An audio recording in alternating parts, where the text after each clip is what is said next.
que nous, musulmans qui sommes ici, et la grande majorité des musulmans qui sont dans le monde, en France en particulier, rejettent complètement en bloc cette espèce d'islam qu'on essaye de nous imposer, cette espèce d'islam qui n'a rien à voir avec l'islam, et à travers lequel on veut surtout attirer les plus jeunes, les plus fragiles, qui ont une certaine connaissance de l'islam vraiment très très très maigre. Dans l'islam, plus on s'éloigne de la spiritualité, plus on se dirige, on s'oriente vers la radicalité. Voilà. Le Nabi sallallahu alayhi wa sallam, dans un hadith, qu'est-ce qu'il dit? Il dit Man tashadda ma'a hada ad-din ghalaba. C'est-à-dire que la personne qui essaye de pratiquer la religion avec le maximum de rigueur, eh ben, cette personne, elle sera perdante. Pire encore, elle ne sera pas perdante, mais elle va se perdre. C'est-à-dire elle va s'éloigner de plus en plus du centre, du cœur de l'islam, qui est le cœur qui éclaire la vie et la voie et le chemin du musulman. Cet éclairage, il vient d'où? Il vient de la spiritualité.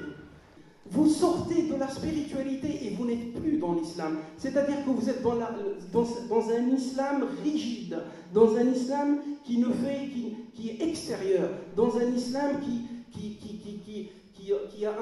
qui porte un regard complet uniquement sur les apparences. Ça n'est pas ça l'islam.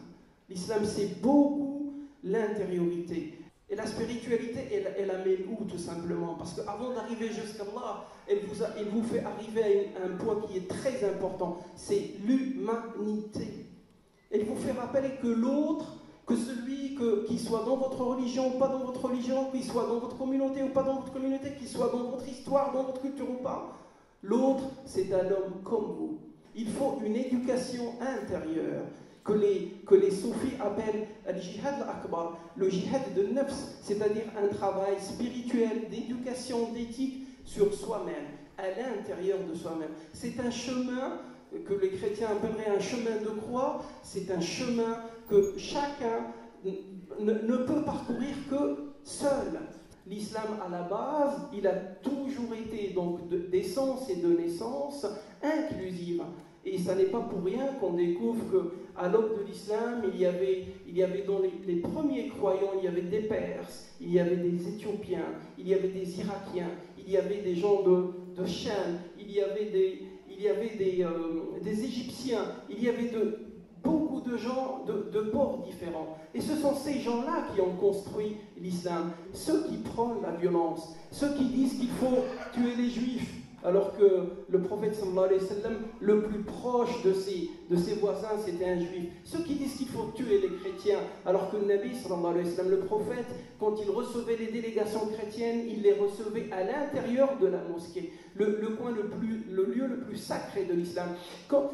Qui disent qu'il faut tuer les musulmans, alors que l'islam dit qu'il ne faut jamais tuer un musulman. Ceux qui disent qu'il faut tuer tout le monde parce qu'ils ne sont pas d'accord avec nous, eh bien ça, c'est loin de ce que nous recommande l'islam. Et le Coran, on le retrouve parfaitement dans la Torah qui dit « tu ne tueras point ».